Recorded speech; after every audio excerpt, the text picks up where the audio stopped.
અભય થઈને નિષ્પક્ષતાથી નિરપેક્ષ રીતે વાસ્તવિકતાનો અરીસો રૂપી સચોટ માહિતી લાવતો સત્યની સાથે અભય ટાઈમ્સ। વ્યાજખોરો સામે ફરી પોલીસે લાલાક કરી હોય તેમ સચિન જીઆઈડીસી પોલીસે વ્યાજખોરોથી લોકોને બચાવવા નવતર પ્રયોગ શરૂ કર્યો છે। સુરતમાં વ્યાજખોરોનો આતંક રોજે રોજ સામે આવ્યો છે, ત્યારે વ્યાજખોરોના ચુંગાલમાંથી લોકોને બચાવવા માટે પોલીસે નવતર પ્રયોગ શરૂ કર્યો છે। વ્યાજખોરો વિરુદ્ધ સતર્ક અભિયાન સચિન જીઆઈડીસી પોલીસ દ્વારા શરૂ કરાયું છે। શ્રમિક પરિવારો વ્યાજખોરોના ચુંગલમાં ફસાવવાની ફરિયાદો ઉઠી રહી હોય, જેને લઈ સચિન જીઆઈડીસી પોલીસ સ્ટેશન વિસ્તારમાં સાયકલ પર બેનર પોસ્ટર લગાવી લોકોને જાગૃત કરવામાં આવ્યા હતા। ઝોન 6 વિસ્તારના અલગ અલગ વિસ્તારોમાં આ સાયકલો ફરશે, જેમાં બેનર પોસ્ટરથી લોકોને જાગૃત કરાશે। તો ઝોન 6 વિસ્તારમાં લોક દરબારનું આયોજન પણ કરાશે અને ભોગ બનનારાઓ લોક દરબારમાં આવી ફરિયાદો કરી શકે છે, જેથી તેઓને વ્યાજખોરોના ચુંગાલમાંથી મુક્ત કરાવી શકાય। જરૂરિયાતમંદ નાગરિકો એમની જરૂરિયાતને પહોંચી વળવા માટે કેટલીક વખત વ્યાજે નાણાં લેતા હોય છે। આ જરૂરિયાતમંદો કેટલીક વખતે નાણાં લેતા વખતે અમુક જે વ્યાજખોર હોય છે કે જે ગેરકાયદેસર વ્યાજની પ્રવૃત્તિ સાથે સંકળાયેલા હોય છે, કે જેઓ રજિસ્ટ્રેશન વગરના અને અમુક ઊંચા દરે વ્યાજ વસૂલતા હોય છે અને બળજબરીથી અમુક મિલકત અથવા તો વ્યાજ અને મુદ્દલ કઢાવતા હોય છે। તો એમના વિરુદ્ધમાં કાયદેસર કાર્યવાહી કરવા માટે સરકારશ્રી તરફથી અવારનવાર પોલીસ વિભાગને જરૂરી સૂચનાઓ આપવામાં આવતી હોય છે। એ અનુસંધાને ગુજરાતના ડીજી સાહેબ તરફથી હાલમાં 21/6/2024થી 31/7/2024 સુધીના સમયગાળા દરમિયાન એક સ્પેશિયલ ડ્રાઈવનું આયોજન કરવાનું તમામ જિલ્લા શહેરમાં સૂચના આપવામાં આવેલી છે।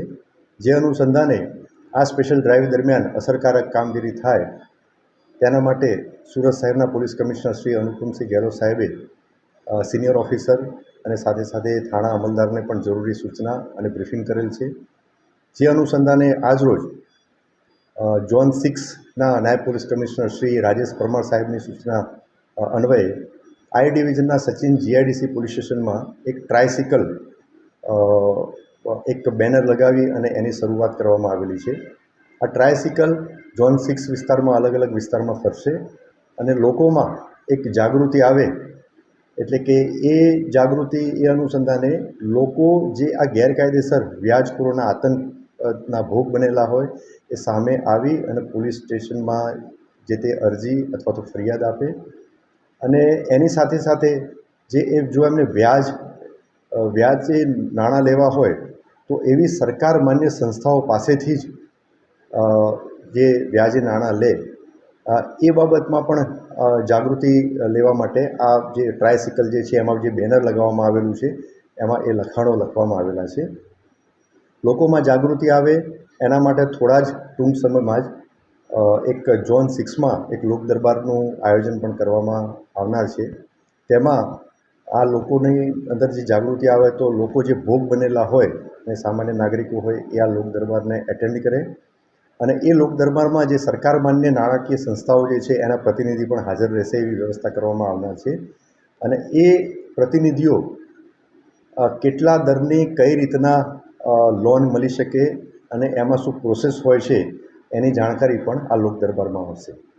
તો આ બાબતે આ જે આપણા માધ્યમથી હું ફરીથી આહવાન કરું છું કે કોઈ પણ ગેરકાયદેસર વ્યાજની પ્રવૃત્તિમાં સંકળાયેલ વ્યાજખોરો વિરુદ્ધમાં કોઈ પણ અરજી કે ફરિયાદ હોય તો એ સંબંધિત પોલીસ સ્ટેશનમાં જઈ અને એમની ફરિયાદ કે અરજી આપી શકે છે।